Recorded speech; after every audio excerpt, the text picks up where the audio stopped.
Bonjour les gens. Alors nouvelle vidéo pour compléter celle déjà faite sur le Denon DN202, le module sans fil de Denon.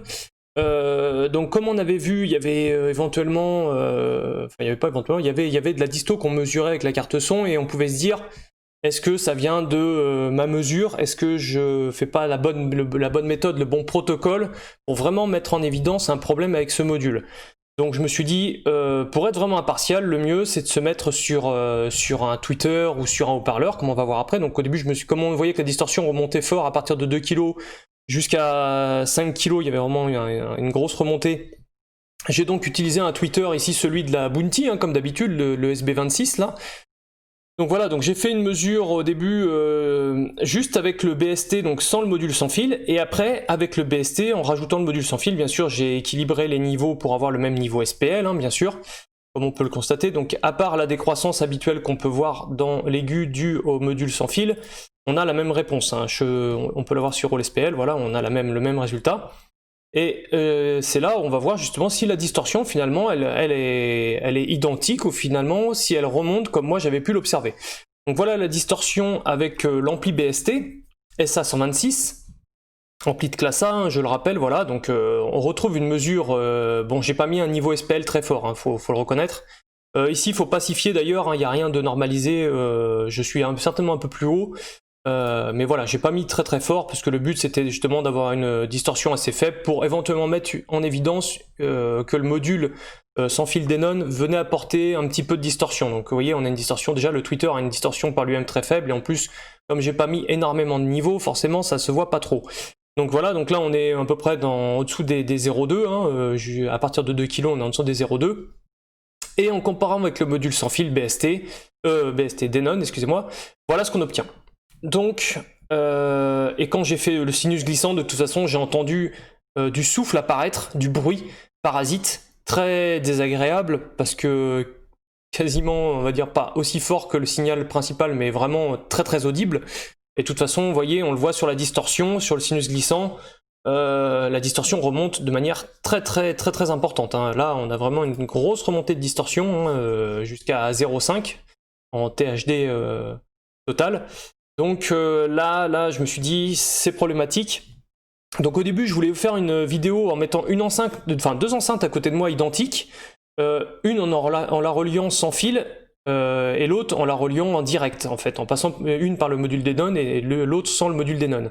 Malheureusement, en enregistrant avec le micro avec lequel je fais actuellement l'enregistrement de ma voix, le résultat était pas probant. On entendait un petit peu le souffle effectivement, mais pas de manière aussi importante que moi je pouvais l'entendre en réécoutant la vidéo. Et le son lui-même était doublé, il y avait des artefacts, enfin du coup c'était pas exploitable. Donc j'ai fait plutôt des mesures, on va dire, avec justement des sinus et un enregistrement en RTA avec Room Equawizard. Comme ça on va voir un petit peu, là on va observer le bruit, il est observable à la mesure. Donc première mesure que l'on peut voir, sachant que j'en ai plusieurs, j'ai oublié de vous le préciser, j'ai plusieurs mesures au niveau du Denon, parce que j'ai fait une mesure où je suis qu'avec un seul canal de branché, et une mesure où je suis avec le deuxième canal de branché jusqu'à l'ampli, même si l'ampli ne sort pas de son sur un autre haut-parleur, parce que là j'ai fait des mesures sur le STX, STX W22, encore de la Bounty, hein, qui lui aussi présente des bonnes distorsions, et une bande passante qui est assez longue, on va dire, mais pour ce que je veux voir, le souffle, c'était suffisant d'avoir ce genre de haut-parleur, parce qu'il permet d'exploiter les basses fréquences et en même temps les hautes fréquences, voilà. Donc on va revenir sur les overlays. Donc voilà, là j'ai envoyé un sinus à 50 Hz. Sur le BST, on observe qu'il y a une décroissance continue, alors que déjà sur le module avec le Denon en un canal, eh ben, j'ai déjà une remontée de bruit à partir de 2 kg, là où la distorsion commence à grimper en flèche en fait, hein, finalement, hein. Donc déjà on observe déjà une remontée du bruit en fait. Ici il y a du bruit en plus qui vient s'ajouter dans la mesure. Ensuite on va passer à une mesure à 200 Hz, voilà. Donc là pareil, le bruit remonte d'autant, hein. Plus on va se rapprocher en fréquence, plus le bruit va être important. Et ça s'entend très bien à l'oreille quand on fait un sinus glissant, hein. Plus on monte en fréquence, plus le bruit devient important et gênant. Et quand on mesure en 2 canals, c'est ici, de ces 2 canals, le bruit est un petit peu inférieur ici. Et effectivement ça s'entend parce que je peux débrancher en direct les cordons, et effectivement le bruit diminue un petit peu. Mais cela dit, il est toujours présent et gênant, donc c'est problématique. En fait, là, ici, c'est problématique. Ensuite, on va monter en fréquence, on va passer à 500 Hz. Attendez que je retrouve, voilà, 500 Hz, merci de ne pas me gêner. Hop là. Donc là, 500 Hz, on voit moins le bruit. Et pour vous dire, hein, dans les fréquences basses, honnêtement, hein, jusqu'à 500 Hz, le bruit, on l'entend pas tant que ça finalement. On voit sa présence, mais il n'est pas si audible que ça. Hein. Par rapport à la fondamentale, on l'entend assez peu. Et ici, c'est pareil, on n'entend pas vraiment grand-chose. Ici, c'est pas notable, on va dire. Par contre, c'est après, là, ça va commencer à piquer, à chatouiller les oreilles. Hop, on va passer la mesure à 2 kg. Là, ça va plus être la même musique, même si ça se voit pas trop. Hein. C'est bizarre que par contre, ça se voit pas trop. Ça va se voir beaucoup plus après. Mais là, déjà, on commence à l'entendre, en fait, le bruit. Alors, il doit être noyé un peu dans tout ça, le bruit, malheureusement. Donc, on le voit pas apparaître. Mais pourtant, il est audible. À partir de 2 kg, il est audible. Et au-delà, bon, là, on va vraiment constater la nuance. Celle que je veux, moi, vous faire voir. Voilà, le bruit, là, on le voit. Alors, pareil, quand on passe en 2 canaux, finalement, on a une réduction du bruit. Je sais pas pourquoi.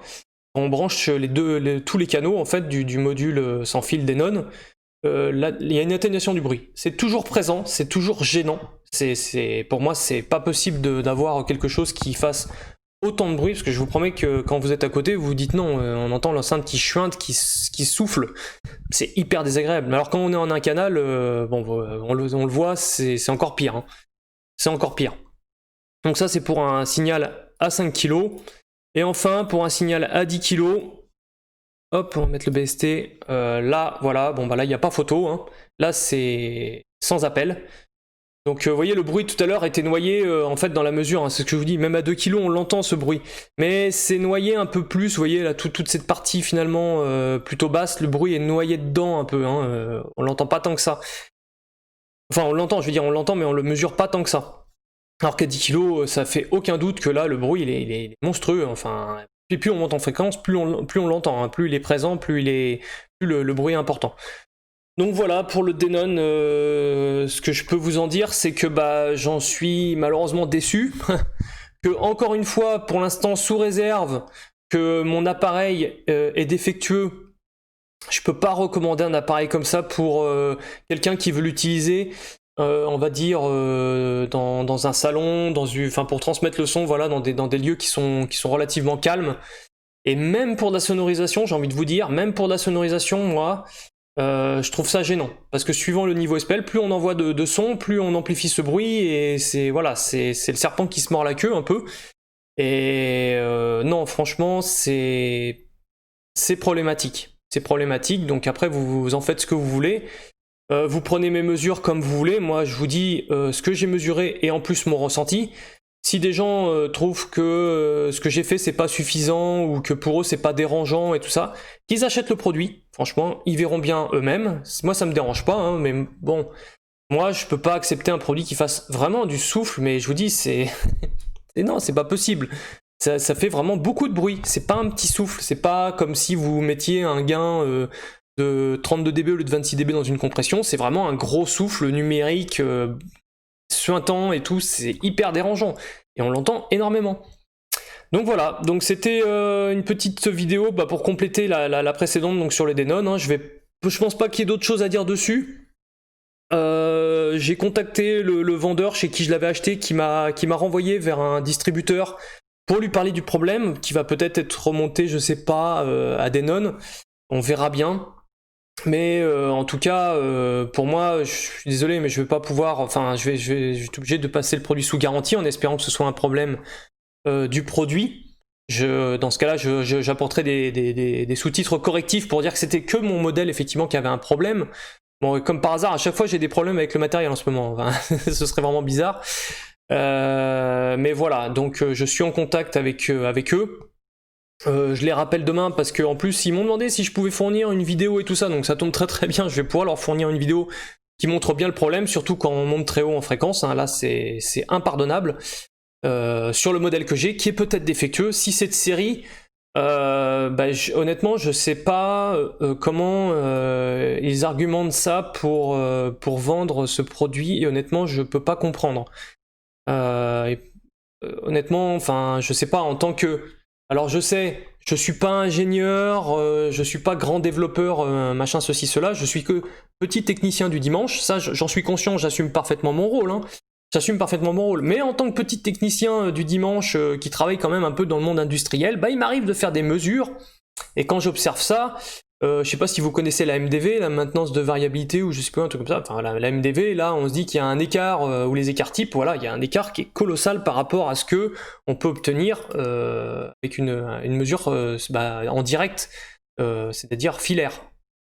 Mais la mesure sans fil, là, propose vraiment un taux de bruit qui est complètement perceptible, mais à des niveaux gênants. C'est même très gênant. Et on est vraiment à des très hauts niveaux là. Donc voilà. Donc voilà pour cette petite vidéo. Je vous fais plein de bisous. Je vous dis à la prochaine. J'essaierai de au mieux vous faire des vidéos assez rapidement parce que je vais avoir d'autres matériels qui va arriver. Je vais avoir notamment le Tirac DSP 206. Qui est justement un DSP, un filtre actif, un processeur de chez T-Amp, qui me semble de très très bonne facture. Son prix est relativement contenu. Il offre 2 entrées, ce qui généralement suffit à beaucoup de gens parce que souvent on est en 2 canaux. On dit grossièrement stéréo, c'est un peu faux, mais on est en 2 canaux, pardon. Et il possède 6 sorties, ce qui permet de gérer une enceinte, de gérer par exemple un couple de 2 enceintes 3 voix, ou de faire une enceinte 4 ou 5 voix si on est foufou. Enfin voilà. Donc voilà, prochaine vidéo, dès que je recevrai le matériel, dès que je me serai un peu familiarisé avec. Je vous ai promis aussi d'autres vidéos pour vous montrer un peu le filtrage passif. Les réponses polaires, donc pour ça je vais exploiter une petite enceinte de voix et on va essayer de se la monter un peu ensemble, même si elle aura peut-être pas de finalité, je sais pas encore, avec un boomer Dayton alu et un tweeter SB ADC, donc aussi avec une membrane aluminium.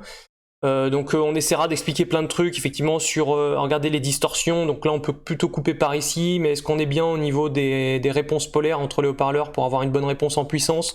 On essaiera de voir un peu tout ça ensemble aussi pour éclaircir, même si je l'ai déjà abordé. Il y en a certains qui m'ont demandé des compléments là-dessus, donc ça veut dire que l'information que j'avais délivrée était peut-être pas suffisante ou pas suffisamment claire pour être comprise, donc je m'en excuse. Donc je vais retravailler un peu ça, voilà. Bon bah voilà, je vous refais des bisous, je vous dis à la prochaine, et cela dit, sur cela, amusez-vous bien et hydratez-vous parce qu'en ce moment il fait chaud. Allez, bye!